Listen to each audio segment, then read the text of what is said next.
Forceful expiration. আজকে forceful expiration বলবো। এর আগের দিন বলেছিলাম নর্মাল ব্রিদিং, মানে নর্মালি আমরা যে ব্রিদিং করি তার মেকানিজম। আজকে ফোর্সড এক্সপাইরেশনের মেকানিজম। এটার জন্য দুটো মাসেলস লাগে। একটা হচ্ছে internal intercostal muscles, internal intercostal muscles, আর একটা হচ্ছে অ্যাবডোমিনাল মাসেলস। ছবিটা এঁকে রেখেছি বোঝানোর জন্য। আর নর্মাল ব্রিদিং এর জন্য কি লাগে? এক্সটার্নাল ইন্টারকস্টাল মাসেলস আর একটা থাকে ডায়াফ্রাম মাসেলস। এবার থোরাসিক চেম্বারটা আবার এঁকে আমি বোঝানোর চেষ্টা করি। না, একটা থোরাসিক চেম্বার আঁকছি। এটা স্টারনাম, রিবস। জাস্ট আমি বোঝানোর জন্য রাফ ডায়াগ্রাম নিচ্ছি। ওপরে কি থাকে? ওপরে এক্সটার্নাল ইন্টারকস্টাল মাসেলস থাকে। তারপর ওটা যদি ভেতরে যাওয়া যায়, এক্সটার্নাল ভেতরে গেলে এটা পাওয়া যায় internal intercostal muscles. Internal intercostal muscles, internal intercostal muscles. ওটা এক্সটার্নাল ইন্টারকস্টাল মাসেলসটা কি বলেছিলাম? কন্ট্রাক্ট করলে পরে লিফট আপ হয়, মানে এটা বেড়ে যায়, তাই না? এরকম ভাবে বলেছিলাম। এক্সটার্নাল ইন্টারকস্টাল মাসেল যদি কন্ট্রাক্ট করে তো এইভাবে কি একসঙ্গে লিফট আপ হবে, একসঙ্গে লিফট আপ হয়। কিন্তু এটার ক্ষেত্রে উল্টো, এটা যদি কন্ট্রাক্ট করে তাহলে এইভাবে, ঠিক এইভাবে আরো চেপে যাবে, মানে ভলিউমটা আরো কমে যাবে। এরকম ভাবে ভলিউমটা আরো কমে যাবে, থোরাসিক ভলিউমটা আরো কমে যাবে। মানে জাস্ট এরকম আছে, এরকম ভাবে চেপে যাবে, এরকম ভাবে চেপে যাবে। কন্ট্রাক্ট করলে এক্সটার্নাল থেকে এটা উল্টো হয়ে যাবে। এক্সটার্নালি কি থোরাসিক ভলিউম ইনক্রিজ করে, এটাতে থোরাসিক ভলিউম ডিক্রিজ করে। মানে এটা কন্ট্রাক্ট করলে আরো সংকুচিত হয়ে যাবে। সংকুচিত হয়ে গেলে কি থোরাসিক ভলিউম কি হয়ে যাবে? ইনক্রিজ হয়ে যাবে। ফলে থোরাসিক ভলিউম কি হয়ে যাবে? ডিক্রিজ হয়ে যাবে। মানে কি ছোট হয়ে গেলে সংকুচিত, মানে ডিক্রিজ হয়ে যাবে, মানে প্রেশার ইনক্রিজ করলে।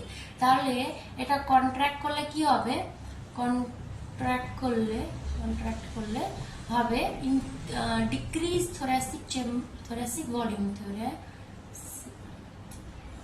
Thoracic volume. ফলে কি হবে? Increase pressure, thoracic pressure increase করবে, তাই না? থোরাসিক প্রেশার ইনক্রিজ করলো। থোরাসিক প্রেশার ইনক্রিজ করলে বাইরে অ্যাটমসফিয়ারে কি প্রেশার বেশি এটার থেকে? বাইরে অ্যাটমসফিয়ারের প্রেশার কম, এখানে থোরাসিক প্রেশার কি বেড়ে গেছে, বাইরে কম আছে। তার মানে কি ভেতর থেকে বাইরে বেরিয়ে যাবে। ওটা হচ্ছে ফোর্সড এক্সপাইরেশন, ঠিক আছে? আর একটা কি অ্যাবডোমিনাল মাসেলস। অ্যাবডোমিনাল মাসেলস মানে পেটের মাসেলস কন্ট্রাক্ট করলে এইভাবে কন্ট্রাক্ট করলে উপর দিকে আরো এটাকে কি ভলিউমটা আরো কমানোর চেষ্টা করবে। আর এই যে ইন্টারনাল ইন্টারকস্টাল মাসেলস এটা আরো ভেতর দিকে দেবে। মানে এটা এরকম ভাবে কমে যাবে। ফলে কি প্রেশার এটা বেশি, ভলিউম কম, প্রেশার বেশি, অ্যাটমসফিয়ারের প্রেশার কম। তাহলে এখান থেকে এটা কি বেরিয়ে যাবে বাতাসটা। এটা হচ্ছে ফোর্সড এক্সপাইরেশন। যখন আমরা ইয়োগা করি তখন কপালভাতি সবাই শুনবে, ইয়োগা করি যখন জোরে আমরা কি শ্বাস ছাড়ি, জোরে শ্বাস ছাড়ি, কি পেটে চাপ দিয়ে জোরে শ্বাস ছাড়ি, ওটাকে কপালভাতি বলা হয়।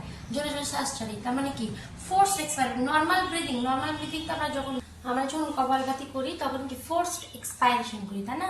মানে পেটের মাসেলস গুলোকে চাপ দিই ভেতরের দিকে, আর কি এক্সট্রা বাতাস যেটা আমাদের মানে লাংসে থাকে সেটাকে আমরা এক্সট্রা ভাবে বের করি, মানে ফোর্সড এক্সপাইরেশন, নর্মাল ব্রিদিং না, ঠিক আছে?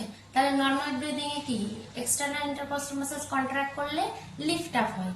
আর যখন ফোর্সড এক্সপাইরেশন করব তখন কি ইন্টারনাল ইন্টারকস্টাল মাসেলস কন্ট্রাক্ট করে কি থোরাসিক ভলিউম আরো কমিয়ে দেয়। ফলে প্রেশার বেশি থাকে, তাহলে এটা কি আরো কমিয়ে দেয়।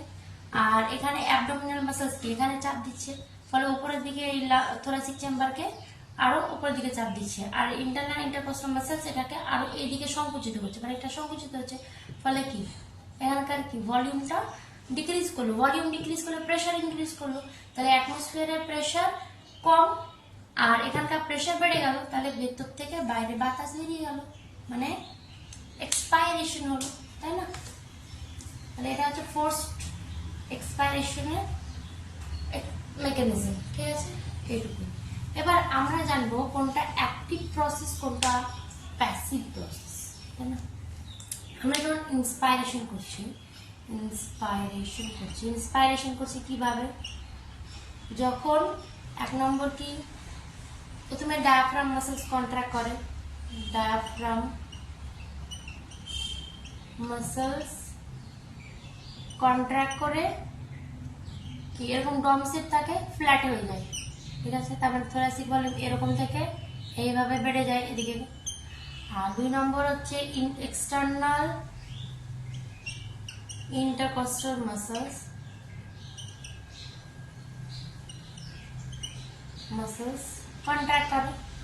কন্ট্রাক্ট করার ফলে কি লিফট আপ হয়, এটা লিফট আপ হয়, উপরের দিকে উঠে যায়, তাই না, উপরের দিকে উঠে যায়, ফলে থোরাসিক ভলিউম বেড়ে যায়, মানে প্রেশার কমে যায়। তাহলে অ্যাটমসফিয়ারের প্রেশার বেশি, ভেতরে কম, তাই বাইরে থেকে ভেতরের দিকে কি আমরা ইনহেল করি, এয়ারকে ইনহেল করি, হলো এটা কি কন্ট্রাক্ট হচ্ছে, তাই না। মাসেলস দুটো কন্ট্রাক্ট করছে মানে কি অ্যাক্টিভ প্রসেস, কন্ট্রাক্ট মানে কি অ্যাক্টিভ প্রসেস। যখন এক্সপাইরেশন হচ্ছে তখন ওটা এই যে কন্ট্রাক্ট হলো এটাই রিল্যাক্স হয়ে যায়, মানে ডায়াফ্রাম মাসেল কন্ট্রাক্ট থেকে রিল্যাক্স হয়, রিল্যাক্স ডায়াফ্রাম। আর 2 নম্বর রিল্যাক্স কি এক্সটার্নাল ইন্টারকস্টাল মাসেলস, ঠিক আছে, রিল্যাক্স হয়, মানে এটা কন্ট্রাক্ট ছিল, কন্ট্রাক্ট থেকে রিল্যাক্স হয়ে গেল, মানে এটা প্যাসিভ প্রসেস। কিভাবে আমি একটু বলছি, দেখো এটা দেখতে পাচ্ছ সবাই, এটা আমি কন্ট্রাক্ট করলাম মানে কি এনার্জি দিলাম, মানে অ্যাক্টিভ প্রসেস হয়ে গেল।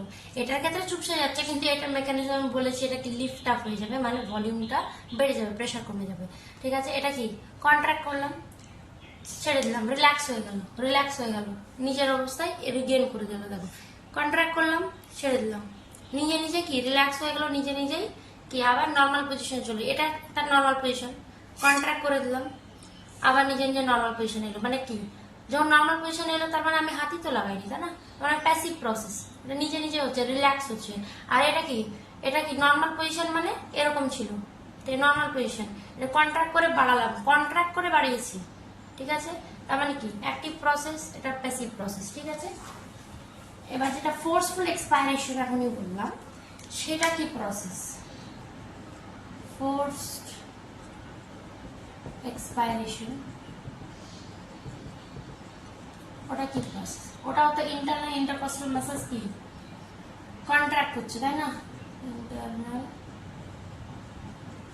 ইন্টারকস্টাল মাসেল কন্ট্রাক্ট করছে। আর 2 নম্বর কি করছে, অ্যাবডোমিনাল মাসেলস কন্ট্রাক্ট করছে,